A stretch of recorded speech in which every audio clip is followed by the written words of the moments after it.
Salut à tous et bienvenue sur la chaîne Onde Production. À la découverte de Cubase, épisode 2, mon premier enregistrement, c'est parti. Dans l'épisode précédent, on a installé le logiciel Cubase et on a découvert l'interface. Maintenant, on va brancher les micros et c'est parti pour un enregistrement. Go. Je vous propose de réaliser un petit morceau guitare-voix accompagné d'un riff de batterie réalisé au séquenceur. Ça nous permettra de voir le branchement XLR, le branchement jack et le branchement double jack mono pour réaliser un stéréo, ce qui peut être utile pour les séquenceurs sampleurs, mais aussi pour les pianos. Pour brancher mon micro, je vais utiliser un câble XLR. Ce câble est un câble mono et je vais le brancher à l'entrée 2 de mon interface audio. Pour ma guitare électroacoustique, cette fois-ci, je vais utiliser un câble jack mono. Je vais le brancher à ma guitare et le brancher en entrée 3 de mon interface audio. En ce qui concerne ma machine, elle est branchée, elle, à l'aide d'un double jack mono qui est branché en sortie left et right de ma machine et connecté aux entrées 5 et 6 de mon interface audio. Nos instruments sont branchés. Avant d'ouvrir Cubase, il va s'agir de réaliser les gains d'entrée de nos différentes pistes. Le gain est très important. Il vous permet de gérer l'intensité du signal entrant dans votre logiciel. Une fois enregistré, vous pourrez gérer différents volumes, mais qui sont tout à fait différents du gain. Pour ceux que ça intéresse, ce sujet sera abordé plus profondément dans une prochaine vidéo. Votre interface dispose de différents boutons vous permettant de régler donc l'intensité des pistes que vous enregistrez. Ici, nous avons 4 pistes d'entrée. Une pour le micro, une pour la guitare et 2 pistes left et right pour la machine qui diffuse le rythme de batterie. Lorsque je vais prendre mon micro et que je vais chanter dedans, j'ai dit que je l'avais connecté en piste 2. Je vais augmenter le bouton de gain jusqu'à voir le signal directement sur ma table. Ce que vous pouvez voir bouger en piste 1 correspond au micro que j'utilise pour OBS. L'intensité du gain est très importante. Il ne faut pas que votre gain soit trop élevé. Si vous tapez dans le rouge, votre signal sera saturé directement dans Cubase. Impossible à rattraper, soit la saturation vous plaît, soit vous ne pouvez rien faire. Si votre gain est trop faible, là ça va générer des nuisances par la suite quand vous allez vouloir rehausser le volume de vos différentes pistes.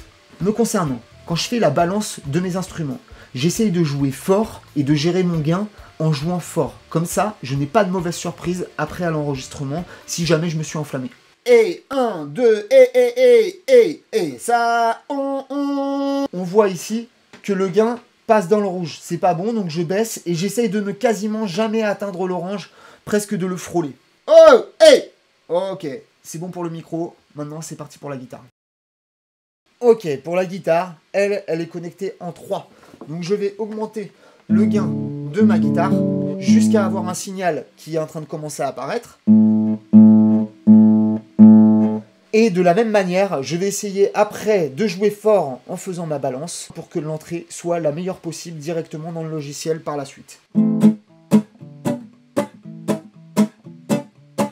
Ok, c'est bon pour la guitare. Maintenant, on passe directement à la machine. La machine est connectée en 5 et 6 comme je l'ai dit tout à l'heure. J'ai 2 solutions pour régler le gain. Soit je fais comme les précédents, je gère le gain sur mon interface audio, soit je peux gérer le volume de sortie directement sur ma machine. Si vous disposez d'un séquenceur, d'un sampler ou d'un piano, vous pouvez augmenter le volume de sortie, ce qui augmentera le gain d'entrée directement dans votre interface audio. Il s'agira d'obtenir le même résultat que pour les autres instruments. De manière générale, dans le réglage des gains, on essaye d'éviter de jouer trop avec les crêtes. Nos instruments sont branchés, les gains sont réalisés, on peut ouvrir Cubase et créer notre nouveau projet. On se retrouve ici dans la page Nouveau projet de Cubase. Nous allons créer un nouveau projet. On spécifie un autre emplacement et on crée vide. Dans mon dossier enregistrement Cubase, qui est ici sur mon bureau, je vais pouvoir créer un nouveau dossier directement en faisant clic droit, nouveau dossier, et je crée le dossier, mon premier enregistrement. Je sélectionne le dossier. Cubase s'ouvre. On se rappelle des différentes zones de l'interface Cubase. On va commencer par vérifier nos connexions audio. Je vais donc dans Studio, Configuration Studio. Ici, dans Système Audio, je suis bien sur Studio USB ASIO Driver. Ensuite, je vais dans Studio, Connexion Audio. Ici, je dispose d'une entrée stéréo et de 2 entrées mono. En sortie, je dispose d'une stéréo. Je reviens aux entrées et je vais assigner mes bus aux différentes entrées utilisées pour brancher mes instruments tout à l'heure. Dans le Mono In 1, je vais choisir de mettre ma voix et donc la line 2. Dans le Mono In 2, je vais choisir de mettre ma guitare et donc ma line 3. Je vais utiliser le bus stéréo pour capter le rythme batterie en une seule piste. Pour ce faire, je branche la sortie gauche à ma sortie 5 et la sortie droite à ma sortie 6. De la même manière que j'ai branché mon séquenceur à ma carte son. C'est ok pour les connexions audio et pour l'assignation des bus. Maintenant, on va créer nos pistes. Je vais tout de suite ajouter l'ensemble des pistes de mes différents instruments. Pour ce faire, dans ma zone entrée-sortie, je vais faire un clic droit, ajouter une piste audio. Je choisis en entrée audio mon bus mono in. Je le configure en mono puisque ma voix, comme je l'ai dit tout à l'heure, elle passe en mono. Et j'intitule la piste voix. Je clique sur ajouter une piste. De la même manière, j'ajoute une deuxième piste audio en mono que je vais connecter cette fois-ci au mono in 2 pour connecter ma guitare. Enfin, je vais ajouter une troisième piste audio qui cette fois-ci sera stéréo et je vais la connecter au bus stéréo in. Cette piste sera appelée rythme batterie. Une fois mes différentes pistes créées, il s'agit maintenant de vérifier si j'ai bien du son. Pour ce faire, je peux cliquer sur le bouton monitor ici et vérifier que j'ai bien de l'entrée dans mes différentes pistes.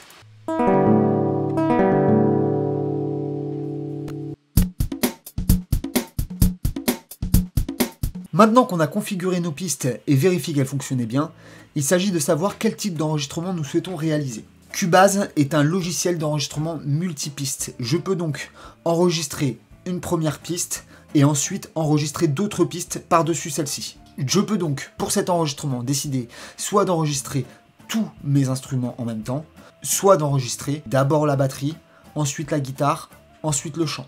Pour décider de cela, il va falloir activer l'enregistrement de chacune des pistes. Si je souhaite n'enregistrer que la batterie, je cliquerai seulement sur l'enregistrement de cette piste. Si je souhaite enregistrer les 3 pistes en même temps, j'activerai l'ensemble des enregistrements. Ici, je vais décider pour ma part d'enregistrer toutes les pistes simultanément. Ok. Durant l'enregistrement, je peux décider d'activer ou non un clic qui sera cadencé au tempo de mon projet. Pour changer le tempo de mon projet, il suffit de cliquer ici en bas et de taper le tempo que l'on souhaite assigner à notre projet. Pour ma part, le séquenceur est branché sur un tempo de 130 BPM, 130 battements par minute. Je vais régler mon projet à 130 également, afin de faciliter mon travail d'édition plus tard, on le comprendra dans les prochains épisodes. Je peux désormais décider d'enregistrer avec un clic audible ou d'enregistrer sans le clic audible. Il va me falloir cliquer ici pour activer le clic du métronome. Ainsi, si je clique sur play ici, on va entendre mon métronome derrière. Pour enregistrer, il va nous falloir cliquer sur le bouton enregistrement qui se situe ici. Je peux l'activer également en cliquant sur le bouton étoile de mon pavé numérique. Quand j'enregistre, chacune des voix crée une piste audio qui correspond à son instrument. Si je clique sur stop, je peux arrêter l'enregistrement. Pour supprimer les pistes qui ont été créées, je les sélectionne avec le clic gauche et je clique sur supprimer. Pour que la barre retourne automatiquement au début de la timeline, on peut également appuyer sur la touche 0 de notre pavé numérique. Auquel cas, si je suis n'importe où, je clique sur 0, ma barre se met au début du projet. Je viens de vous montrer comment on enregistre dans le vide. Maintenant, je vais procéder avec mon propre son. Important, lorsqu'on utilise des micros à l'enregistrement, il faut penser à éteindre les monitorings et à enregistrer au casque pour éviter que vos enceintes repiquent dans le micro de chant par exemple, ou le micro qui vous sert à prendre la guitare.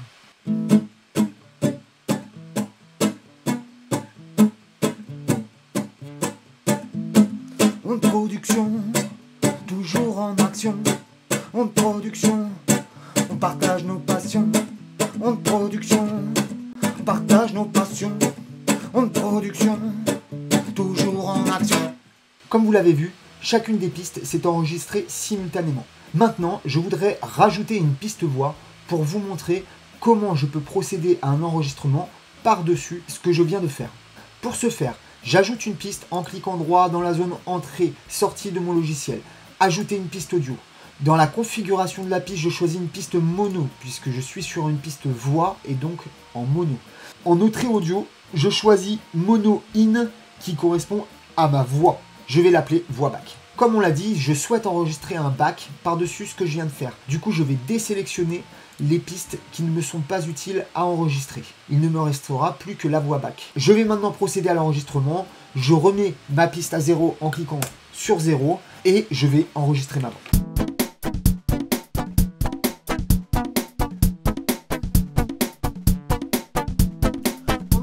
production, toujours en action.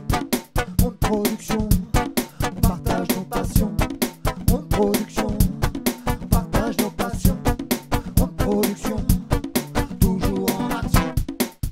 Ok, on vient d'enregistrer l'ensemble des pistes qu'on souhaitait. Maintenant, on va voir quelles sont les premières exploitations qu'on peut en faire, à commencer par la première écoute.